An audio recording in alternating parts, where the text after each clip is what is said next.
தன்னந்த நீச்சிருக்க அதை தெளிச்சு தான் இருக்க ஒன்னப்பில் நாம் பறிச்சு தாமரைய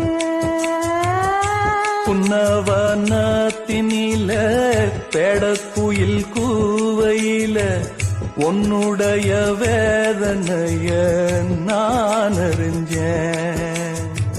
பொங்கலத்தில் மாலையிட ஒன்னிரண்டு தோளத்தொட என்ன தவறு செஞ்சேனோ என் மாமா. வண்ணக்கிளி கையத்தொட சின்ன சின்ன கோலமிட உள்ளம் மட்டும் வழியே நானே உள்ளம் மட்டும் வழியே நான்